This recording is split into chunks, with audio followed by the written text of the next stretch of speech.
Hello, everyone. Better late than never. I will be reading lesson 43, God is my source, I cannot see apart from him, with section 3 from chapter 5, Healing and Wholeness. Section 3 is the guide to salvation. All right. Let's begin. Section 3, the guide to salvation. The way to recognize your brother is by recognizing the Holy Spirit in him. I have already said that the Holy Spirit is the bridge for the transfer of perception to knowledge, so we can use the terms as if they were related, because in his mind they are. The relationship must be in his mind, because unless it were, the separation between the two ways of thinking would not be open to healing. He is part of the Holy Trinity, because his mind is part of yours and also partly God's. This needs clarification, not in statement, but in experience. The Holy Spirit is the idea of healing. Being thought, the idea gains as it is shared. Being the call for God, it is also the idea of God. Since you are part of God, it is also the idea of yourself, as well as of all his creations. The idea of the Holy Spirit shares the property of other ideas because it follows the laws of the universe of which it is a part. It is strengthened by being given away. It increases in you as you give it to your brother. Your brother does not have to be aware of the Holy Spirit in himself or in you for this miracle to occur. He may have disassociated the call for God just as you have. This disassociation is healed in both of you as you become aware of the call for God in him and thus acknowledge its being. Okay, just to bring some things to your attention here in these two paragraphs.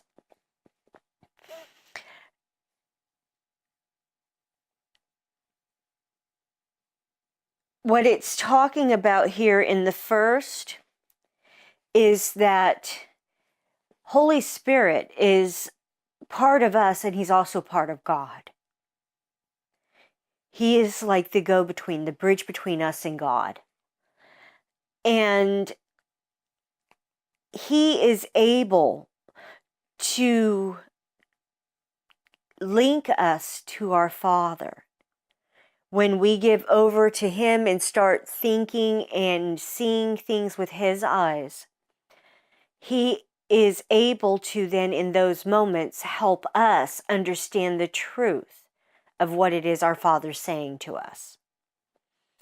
And as we share with our brothers these truths that we are being shown, we strengthen them within ourselves. We strengthen their validity because we are being shown daily how true they are. Example would be me being healed from my cancers. That showed me in every way, shape possible that I was placing my faith, trust, and belief perfectly. That in doing everything that was being asked of me, I was being healed. So it showed me that the path I was on was the right path for me. I was being shown the proof of it daily with my good health, with the healing in my mind and in my body.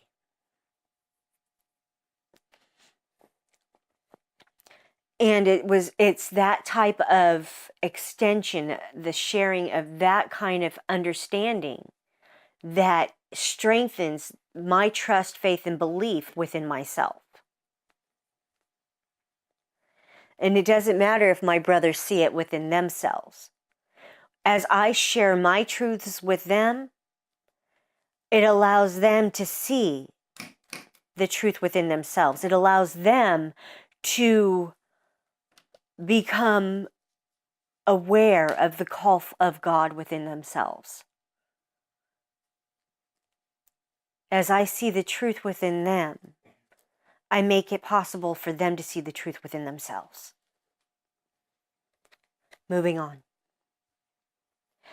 There are two diametrically opposed ways of seeing your brother. They must both be in your mind because you are the perceiver. They must also be in his because you are perceiving him. See him through the Holy Spirit in his mind, and you will recognize him in yours. What you acknowledge in your brother, you are acknowledging in yourself, and what you share, you strengthen. It's just as I was speaking about, folks. As I share my truths with you, I strengthen them within myself. And as I see the Holy Spirit within you, and see the truth of who you are, I strengthen that truth within myself. Continuing.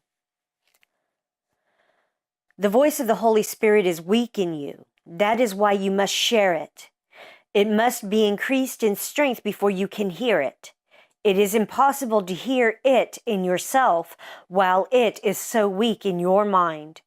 It is not weak in itself, but it is limited by your unwillingness to hear it. If you make the mistake of looking for the Holy Spirit in yourself alone, your thoughts will frighten you because by adopting the ego's viewpoint, you are undertaking an ego-alien journey with the ego as guide. This is bound to produce fear. Okay, so what it's saying here, folks, is that until you are willing to go within and start truly looking at these thoughts, at what it is you are putting your faith and trust into and your belief in, even looking at your core beliefs, these things you've been taught to believe define who you are.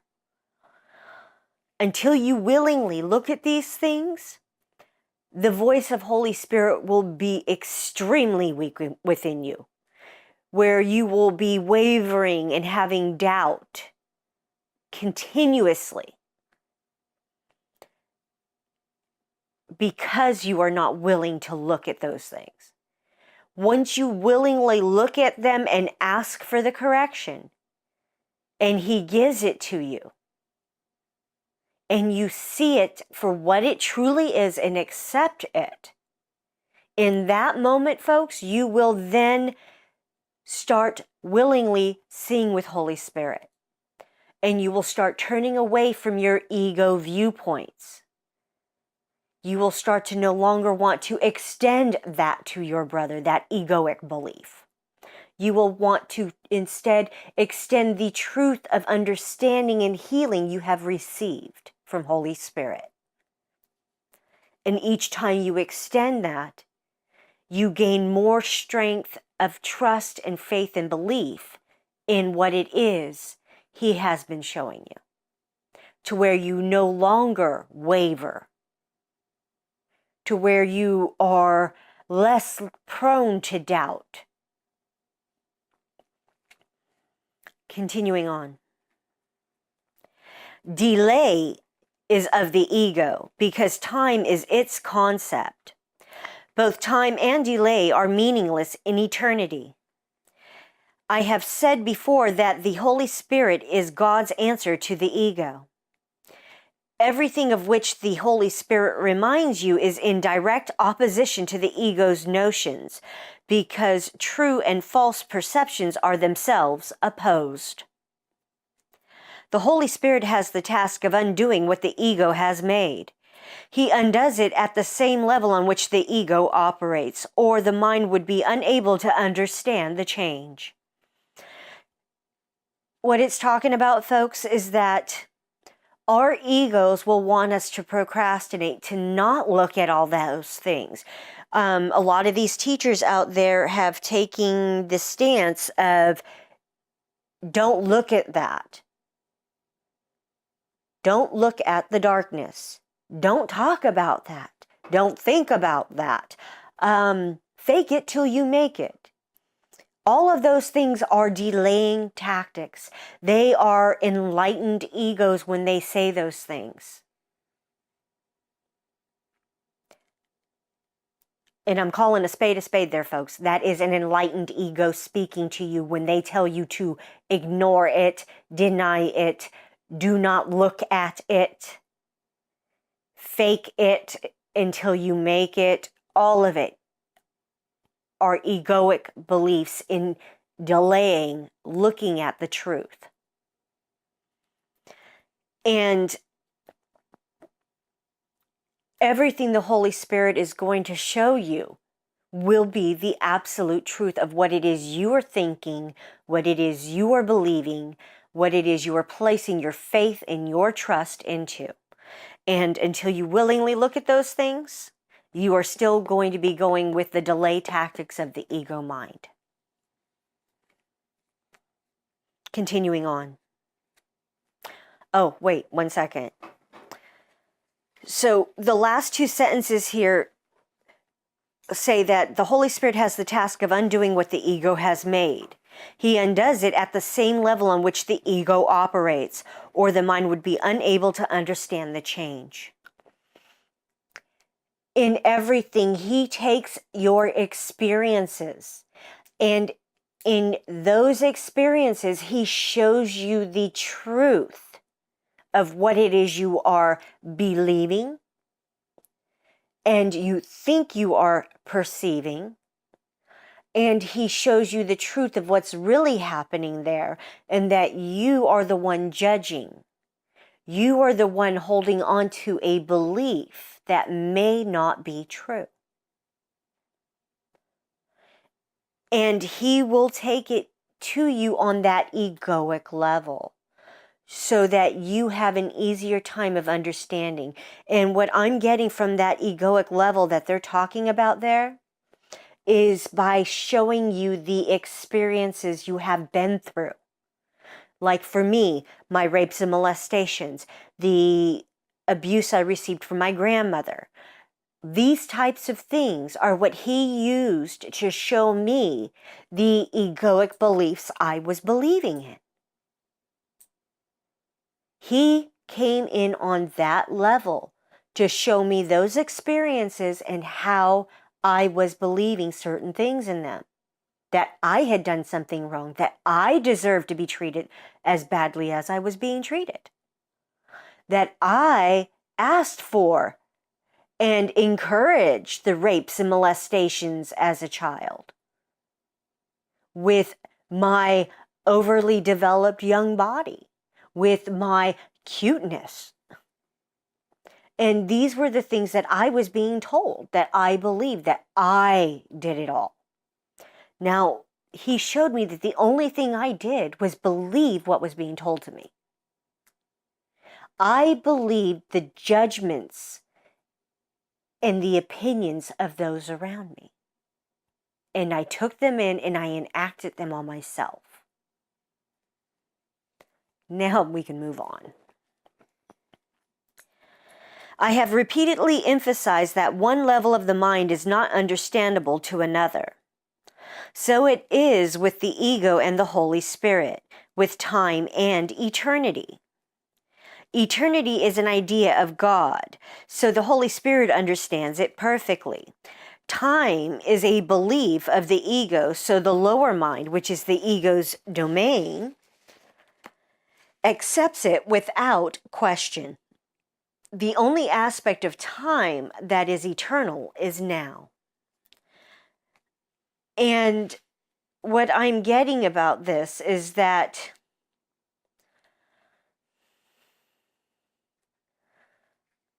we keep looking at things in accordance of the ego, which is the past, present, and future. With the Holy Spirit, there is no past, there is no future, there's only now, the present. That's all there ever is. The past is gone, the future is non-existent. There's no promise of a future. All that ever truly matters is the here and now. And in bringing in the experiences you've had throughout your life, like for me, the things that happened to me in my childhood, in him bringing those forward to the here and now for me to see them in the here and now with my adult perspective and with the understandings of what he's been giving me, it allows me to then release them to never be again. So they no longer taint my present, my future. It's letting go of that baggage. And it's recognizing that the only thing that matters is here and now. What I think, what I say, what I feel, what I do, what I choose to experience. That's all that matters, is the here and now. That's all that's ever mattered. The past no longer matters. There is no future to worry about. It's only today. I mean, granted, we are taught with our ego beliefs that we have to worry about what we're going to do tomorrow. How are we going to pay the bills? How are we going to do this? How are we going to do that? So we're constantly trying to think ahead, plan ahead, things to keep bad things from happening. Oh, we got to sock away this much money to make sure that if we have a rainy day, we can pay everything and deal with everything. And it's constantly spinning those egoic wheels of trying to do. We're not thinking of just the here and now anymore. We are thinking about something that doesn't even matter in the moment. All right, moving on. The Holy Spirit is the mediator between the interpretations of the ego and the knowledge of the Spirit. His ability to deal with symbols enables him to work with the ego's beliefs in its own language. His ability to look beyond symbols into eternity enables him to understand the laws of God for which he speaks. He can therefore perform the function of reinterpreting what the ego makes, not by destruction, but by understanding. Understanding is light, and light leads to knowledge. The Holy Spirit is in light because he is in you who are light. But you yourself do not know this.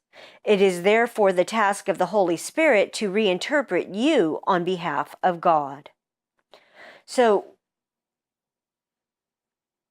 what I'm getting from this and what I'm understanding is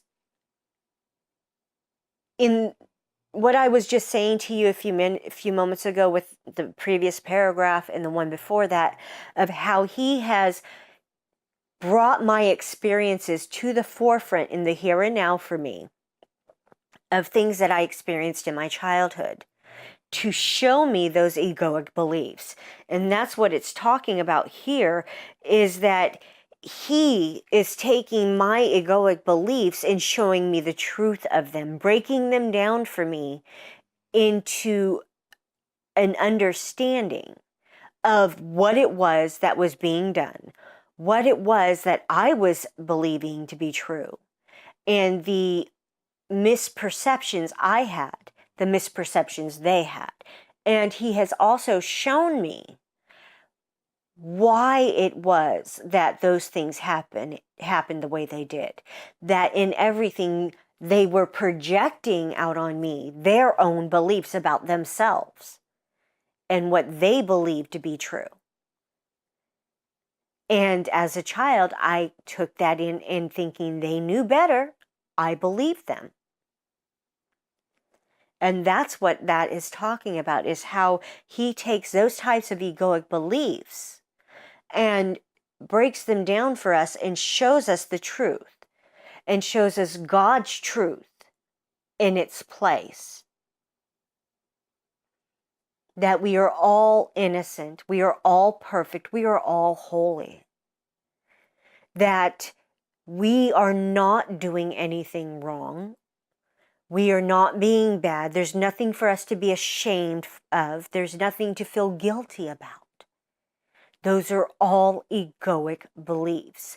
based off of fear.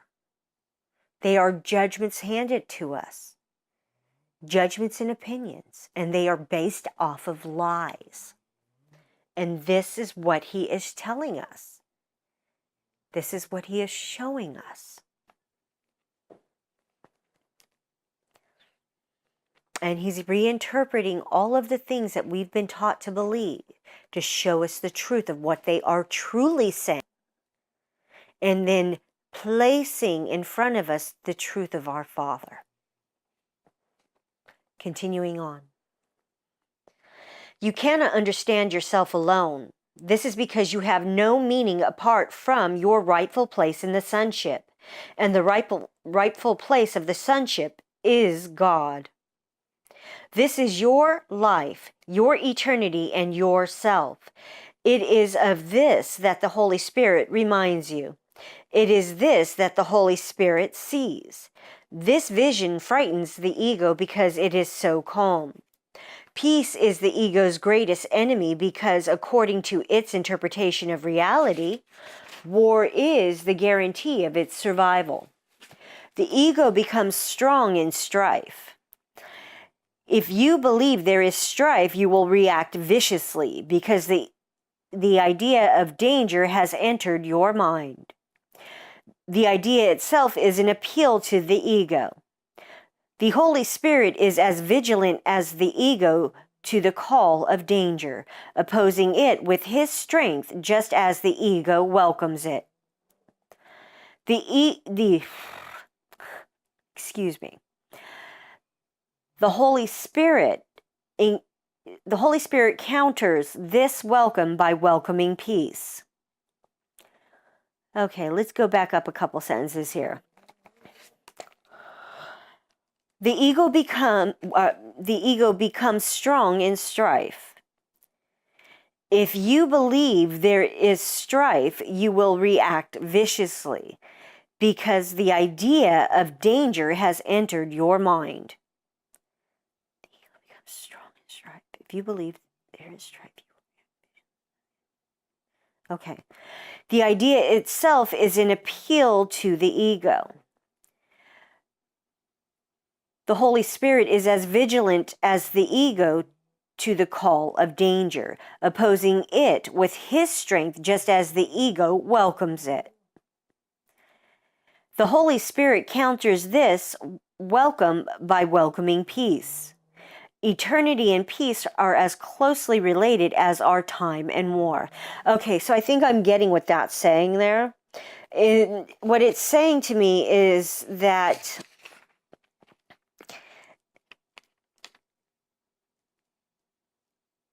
our egos always want to compare, they want to divide, they want to conquer. They want to constantly fight. They fight with you internally, they fight with anyone and everyone around you, they fight with the environment, they constantly want to fight. And anytime we start thinking of God or Holy Spirit and the idea of peace, we immediately start getting bombarded with all kinds of negative thoughts and feelings and judgments and opinions that we have been bombarded with all of our life.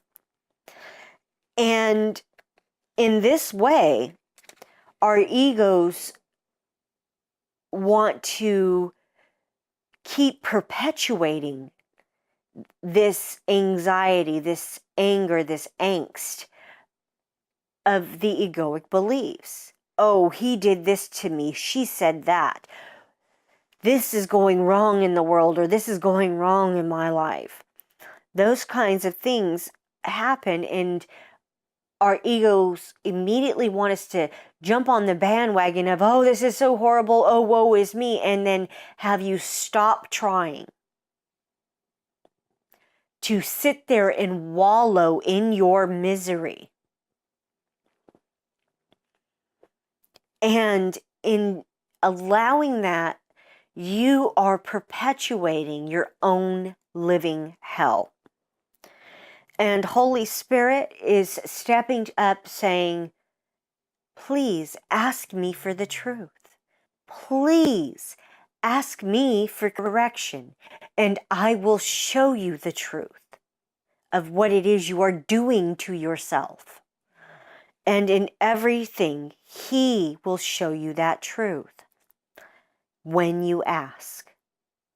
And I know I sound like a broken record, folks, but it's the absolute truth. He cannot help you because you have free will until you ask for it. And you got to ask from it from the heart and specifically. And that last sentence there, eternity and peace are as closely related as our time in war.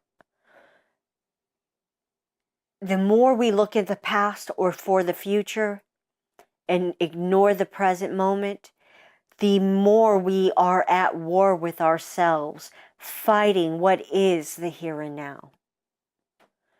Fighting what has happened in our past and fighting what we're afraid of is going to happen in the future. And if we can learn to just live in the moment and live in the here and now, we will find more peace, joy, and happiness. And we will find that that is extended on through eternity. It's eternal if we learn to live in the moment of here and now. Continuing on. Perception derives meaning from relationships. Those you accept are the foundations of your beliefs. The separation is merely another term for a split mind. The ego is the symbol of separation, just as the Holy Spirit is the symbol of peace. What you perceive in others, you are strengthening in yourself. You may let your mind misperceive, but the Holy Spirit lets your mind reinterpret its own misperceptions. So, based on the things that we've been taught to believe in to be true, the egoic judgments based off of fear, guilt, shame, pain, suffering, everything that we think and see and perceive out there in the world around us is based off of those egoic beliefs. And in our relationships, that's what we derive the meaning of in our relationships, is everything that we've been taught to believe. Like, you need to network with folks to get something. That they are no more than a dollar sign, a means and a way of to get what you want, when you want it. You don't see a human being standing there. You just see somebody that can give you something. It's more like they're just an electronic vending machine that you just want to pull the handle and it comes out and boom, you got it and you walk away. Don't have to say nothing, just have them hand it to you. And that's essentially what it is that we have been taught to believe and do.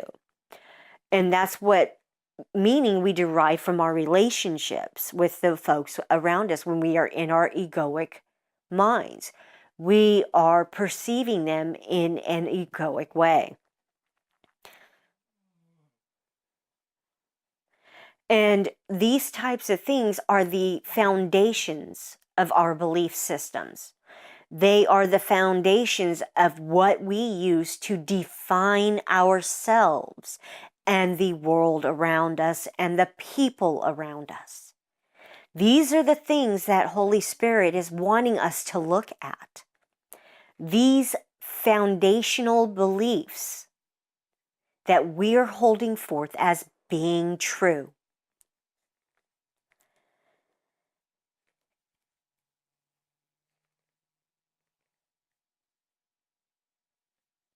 In everything, you have a choice. You can continue believing in your misperceptions.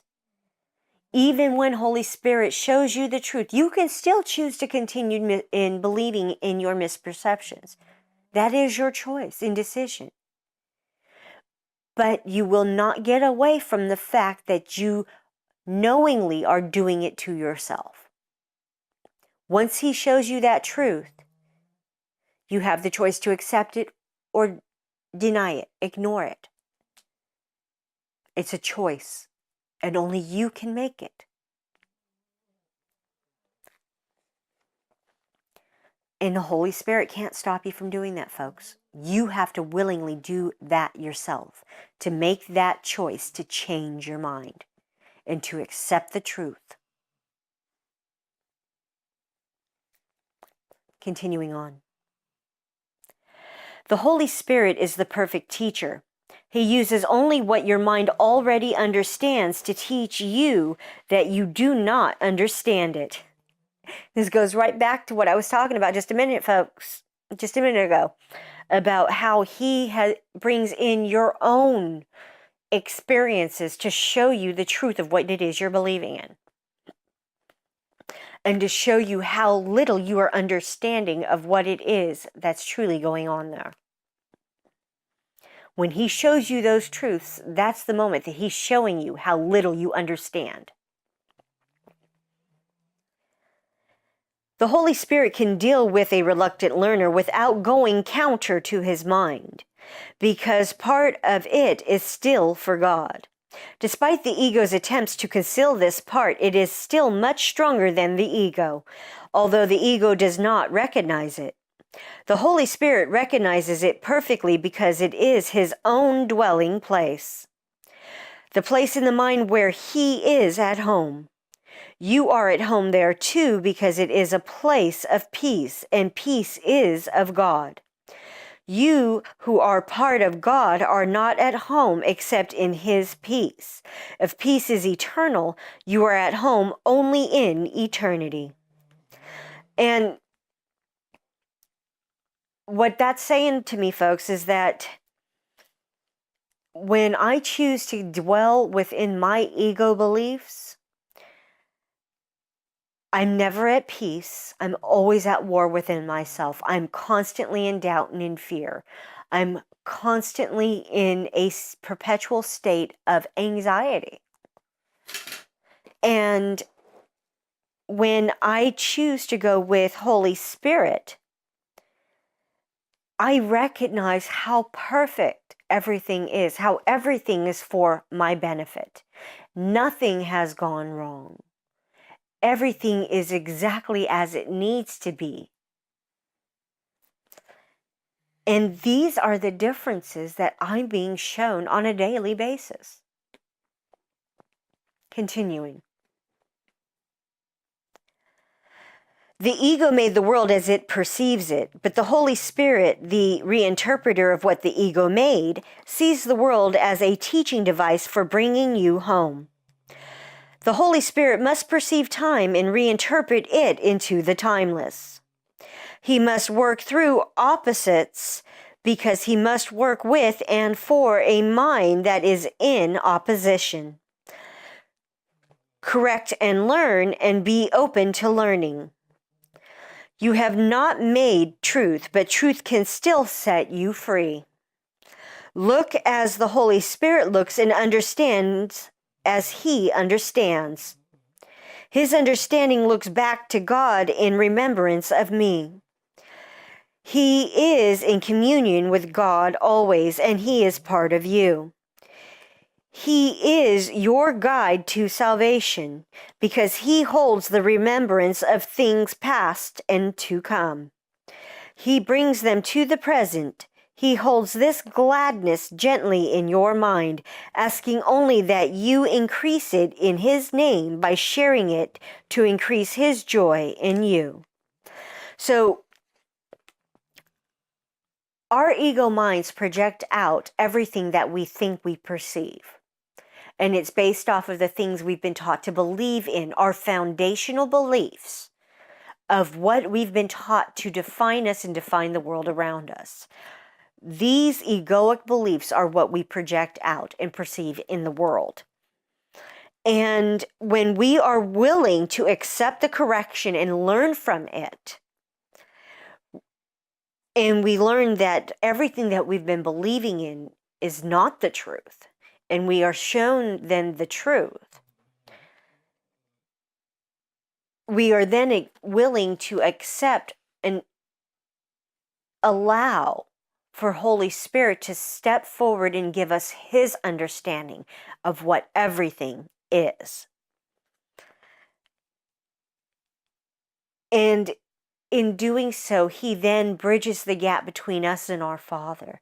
So our Father can then give us the revelations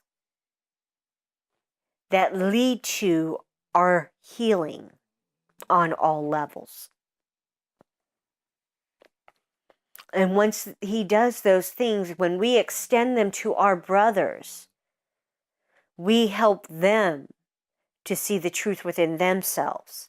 And extending it to our brothers, we strengthen it within ourselves, increasing our own peace, our own joy, our own happiness, and our own strength in our faith, trust, and belief that the path we are following is the absolutely correct path for us.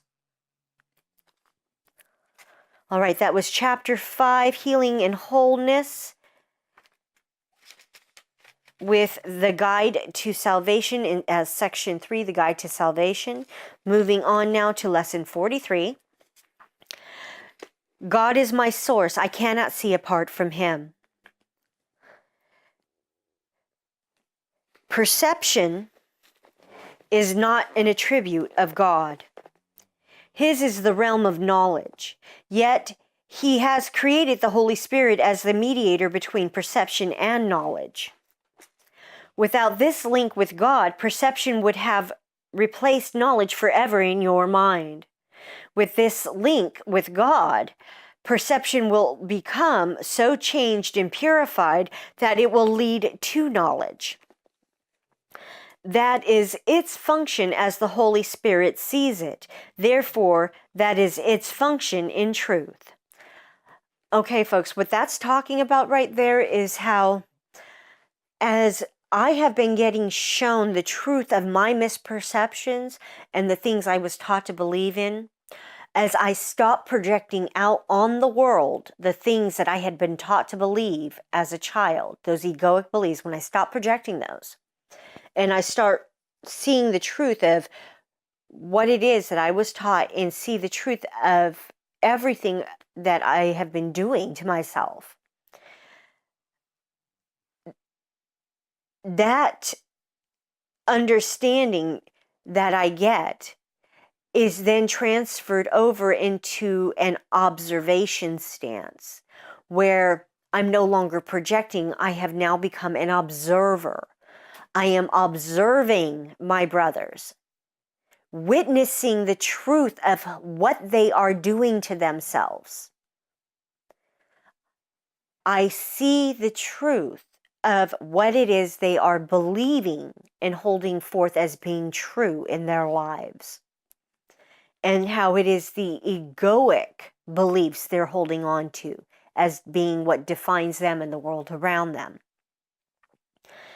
And once you give over those beliefs and you give over those perceptions to Holy Spirit and ask for His correction to them, and you start seeing with His sight the truths that He's been showing you, that perception no longer acts as a function of the ego anymore. It starts becoming a tool for the Holy Spirit to show you the truth of who your brothers are and where they are at on their journey. Without the filters of ego thoughts and beliefs in the way. You are truly observing in those moments who your brother is and who you are, with no misperceptions, because you are constantly asking for the truth of your perception with Holy Spirit. You're not just arbitrarily saying, oh, this is what I'm saying, so this must be what it is.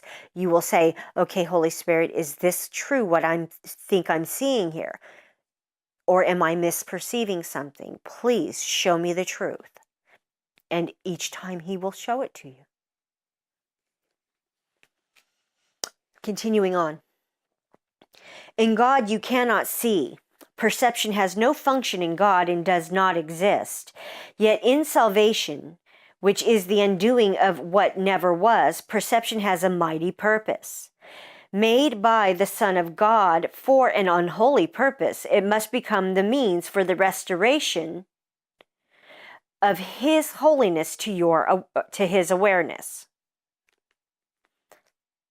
I'm going to read that sentence again.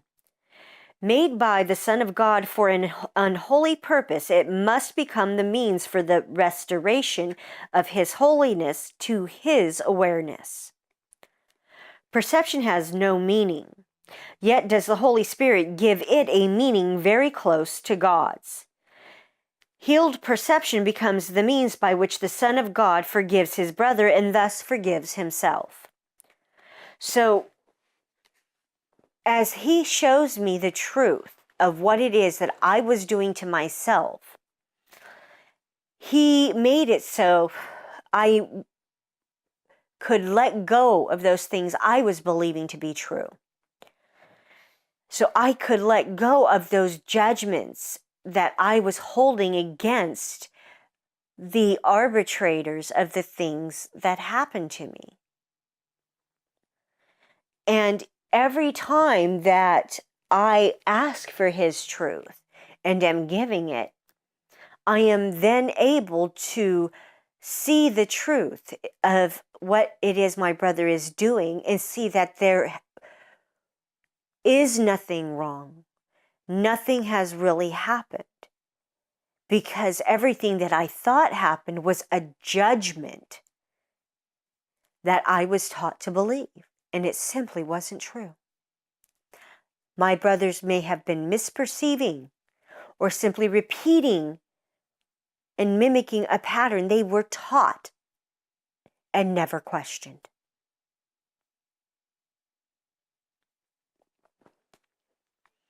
Continuing on. You cannot see apart from God because you cannot be apart from God. Whatever you do in Him, because whatever you think with His mind. If vision is real, and it is real to the extent to which it shares the Holy Spirit's purpose, then you cannot see apart from God. So what that's talking about there, folks, is when you ask for those corrections and you see the truth, you are seeing with Holy Spirit's sight, with His vision. You are hearing with His ears, which is an extension of our Father's. You are hearing with our Father's ears. You are seeing with our Father's eyes. You are perceiving with our Father's perception of the perfection of yourself and of your brothers, of how everything is beneficial and wholly perfect for you. Continuing on. 3 5-minute practice periods are required today, one as early and one as late as possible in the day. The third may be undertaken at the most convenient and suitable time that circumstances and readiness permit. At the beginning of these practice periods, repeat the idea for today to yourself with eyes open. Then glance around you for a short time, applying the idea specifically to what you see. 4 or 5 subjects for this phase of the practice period are sufficient. You might say, for example, God is my source. I cannot see this desk apart from Him. God is my source. I cannot see that picture apart from Him. Although this part of the exercise period should be relatively short, be sure that you select the subjects for this phase of practice indiscriminately, without self-directed inclusion or exclusion. For the second and longer phase, close your eyes, repeat today's idea again, and then let whatever relevant thoughts occur to you add to the idea in your own personal way. Thoughts such as, I see through the eyes of forgiveness. I see the world as blessed. The world can show me myself. I see my own thoughts, which are like God's. Any thought related more or less directly to today's idea is suitable. The thoughts need not bear any obvious relationship to the idea, but they should not be in opposition to it.